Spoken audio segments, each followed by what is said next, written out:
Students, आज का topic है रूसी क्रांति के प्रभाव। 1917 ईस्वी की रूसी क्रांति रूस और यूरोप के इतिहास में एक महत्वपूर्ण घटना मानी जाती है। इस क्रांति का संपूर्ण विश्व पर प्रभाव पड़ा। इस क्रांति के परिणाम स्वरूप रूस में भारी राजनीतिक, सामाजिक और आर्थिक परिवर्तन हुए और इस क्रांति के द्वारा पहली बार विश्व के किसी देश में मजदूर वर्ग की सरकार गठित हुई। रूस की क्रांति का पहला प्रभाव है निरंकुश राजतंत्र का अंत।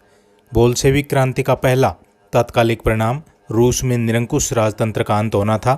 क्रांतिकारियों ने जार निकोलस द्वितीय और उसकी पत्नी की हत्या कर दी। इसके साथ ही 300 वर्षों से चला आ रहा रोमनोव वंश का शासन सदा के लिए समाप्त हो गया। नेक्स्ट प्रभाव है रूस में साम्यवादी प्रशासन की स्थापना। 1917 ईस्वी की रूसी क्रांति का सबसे महत्वपूर्ण प्रभाव रूस में साम्यवादी शासन की स्थापना थी। लेनिन कार्ल मार्क्स के साम्यवादी सिद्धांतों का उत्साही समर्थक था। उसके नेतृत्व में स्थापित सरकार ने साम्यवादी सिद्धांतों को कार्य रूप देने का निश्चय किया। देश के उत्पादन के सभी साधनों पर सरकारी अधिकार स्थापित कर दिया गया। बैंकों, खानों, कारखानों, रेल आदि सेवाओं को सरकारी संपत्ति मान लिया गया। चर्च की भूमि का राष्ट्रीयकरण कर दिया गया। साम्यवाद के आधार पर सामाजिक ढांचे का पुनः निर्माण किया गया, जिसमें सभी नागरिकों को समानता और सभी के लिए योग्यता के अनुसार काम तथा वेतन की व्यवस्था की गई। नेक्स्ट प्रभाव है सोवियतों की सत्ता। क्रांति सफल होने पर रूस में नई सरकार का गठन किया गया, जिसके मुखिया लेनिन थे। नई सरकार मजदूर, किसान और अन्य मेहनत करने वाले लोगों की सोवियतों की सरकार थी, इसलिए इसे सोवियत सरकार कहा गया। 1918 ईस्वी में अपनाए गए नए संविधान के अनुसार 18 वर्ष से अधिक आयु के प्रत्येक स्त्री पुरुष को जो मेहनत से आजीविका प्राप्त करता है उसको प्रत्येक को वोट का अधिकार दिया गया। यह मेहनतकश लोग अपने स्थानीय सोवियत के सदस्यों का चुनाव करते थे। स्थानीय सोवियतें प्रांतीय सोवियतों के सदस्यों का चुनाव करती थी तथा प्रांतीय सोवियतें केंद्रीय सोवियत कांग्रेस को चुनती थी, जो राज्य की सर्वोच्च शक्ति थी। यह केंद्रीय सोवियत कांग्रेस केंद्रीय व्यवस्थापिका का निर्वाचन करती थी, जो कानून बनाती थी। केंद्रीय व्यवस्थापिका के सदस्य मंत्रिमंडल का चुनाव करते थे। मंत्रिमंडल के सदस्यों को कामीसार कहा जाता था। नेक्स्ट है नया संविधान। बोल्शेविक क्रांति के बाद रूस में मजदूरों की सरकार गठित की गई। बोल्शेविक दल की केंद्रीय कार्यकारिणी परिषद ने अप्रैल 1918 में रूस का नया संविधान बनाने के लिए एक आयोग गठित किया, जिसमें सर्वदुलाव, स्टालिन, बुखारिन, पोक्रावस्की आदि सदस्य शामिल थे। इस आयोग ने 3 जुलाई 1918 को नया संविधान बनाकर केंद्रीय कार्यकारिणी के समक्ष पेश किया। लेनिन ने इस संविधान में मजदूरी करने वाले शोषित लोगों के अधिकारों की घोषणा को भी जोड़ दिया।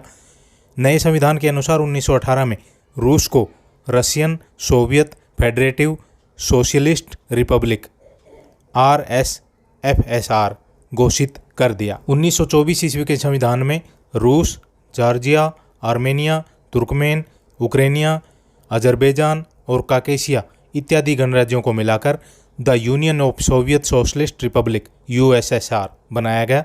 1936 ईस्वी के संविधान में USSR में सम्मिलित गणराज्यों की संख्या 11 थी। नेक्स्ट प्रभाव है प्रथम विश्व युद्ध से रूस का अलग होना। 1917 रूस की क्रांति का सबसे महत्वपूर्ण प्रभाव यह पड़ा कि रूस युद्ध से अलग हो गया। बोल्शेविकों ने मित्र राष्ट्रों से युद्ध समाप्त करने की अपील की थी, परंतु जब उनकी अपील को स्वीकार नहीं किया गया तो 3 मार्च 1919 को रूस ने जर्मनी के साथ ब्रेस्ट लिटोवस्क की संधि कर ली। इस संधि पर जर्मनी, तुर्की, ऑस्ट्रिया और बुल्गारिया के प्रतिनिधियों ने भी हस्ताक्षर किए। इसके अनुसार रूस को लगभग 500,000 वर्ग मील क्षेत्र तथा 3 करोड़ 30 लाख जनता पर अपना अधिकार छोड़ना पड़ा। यह संधि अपमानजनक थी, फिर भी बोल्शेविक देश की आंतरिक स्थिति को सुधारने के लिए शांति संधि जरूरी समझते थे। नेक्स्ट है गृह कलह अथवा सिविल वार। रूस में बोल्शेविक दल की सरकार बनते ही गृह युद्ध आरंभ हो गया। जिन लोगों की भूमि छीनी गई वे सरकार के विरोधी बन गए। पूंजीपतियों ने भी नई सरकार का विरोध किया। मेंशेविक और क्रांतिकारी समाजवादी दल भी रूस की नई सरकार से नाराज हो गए। इन लोगों ने रूस में विद्रोह कर दिया। मित्र राष्ट्रों ने भी क्रांतिकारियों की सहायता की। मित्र राष्ट्रों ने इन्हें आर्थिक और सैनिक सहायता प्रदान की। क्रांतिकारियों का दमन करने के लिए ट्राट्स्की के नेतृत्व में लाल सेना बनाई गई। क्रांतिकारियों की सेना श्वेत सेना के नाम से जानी जाती थी। इन दोनों के बीच संघर्ष हुआ, जिसमें लाल सेना की जीत हुई। विद्रोहों को दबाने में चेका ने मुख्य भूमिका निभाई। चेका एक गुप्त क्रांतिकारी न्यायालय था जिसे किसी भी व्यक्ति को पकड़ने व मृत्युदंड देने का अधिकार था। इसका निर्माण बोल्शेविकों ने किया था। राष्ट्रवादियों ने भी बोल्शेविकों की लाल सेना का साथ दिया। नेक्स्ट प्रभाव है गैर रूसी जातियों को आत्मनिर्णय का अधिकार। रूस में यहूदी, पोल, फिन, उज्बेक, तातार और कजाक इत्यादि गैर रूसी जातियों के लोग रहते थे। रूसी शासकों ने इन जातियों का दमन किया। रूसीकरण की इस नीति का बोल्शेविक दल ने विरोध किया था।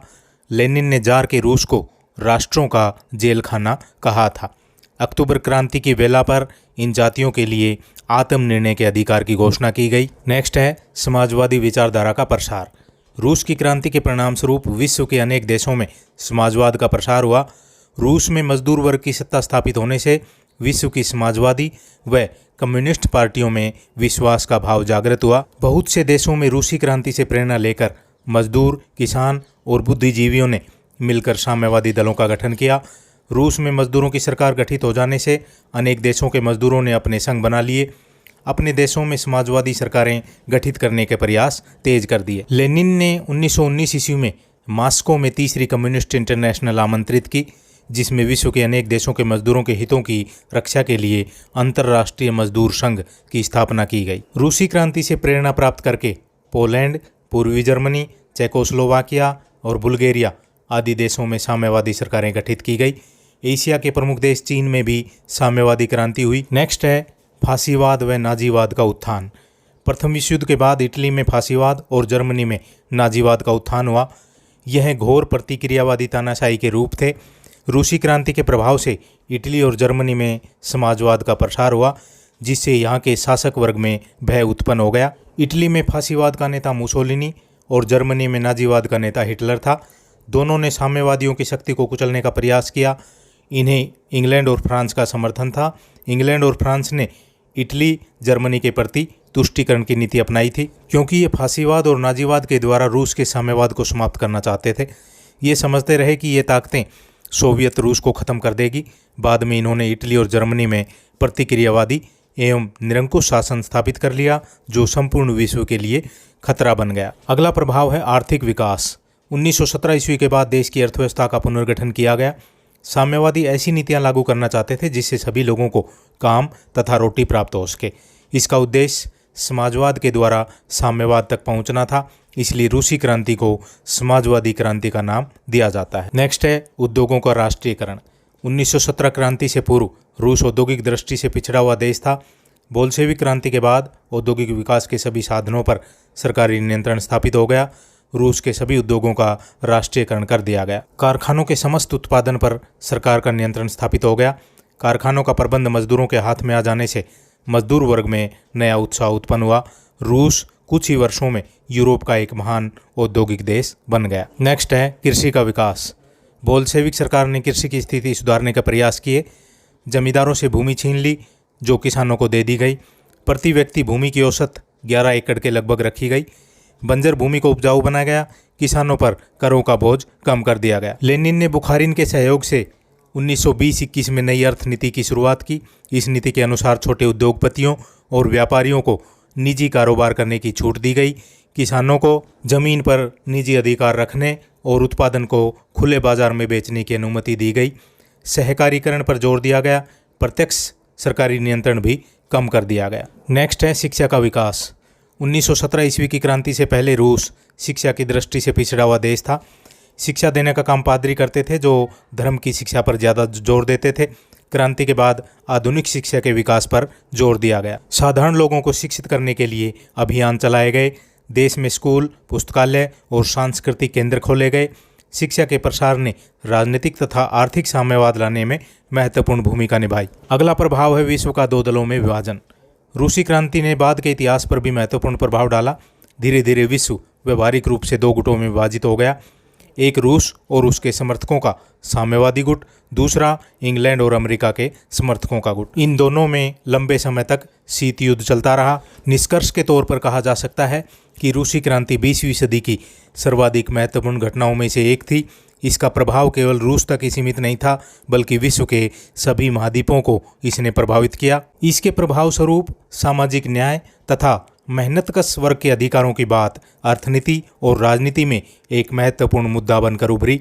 जवाहरलाल नेहरू ने कहा था कि रूस की क्रांति ने राजनीति को सामाजिक दृष्टि से सोचने के लिए विवश कर दिया।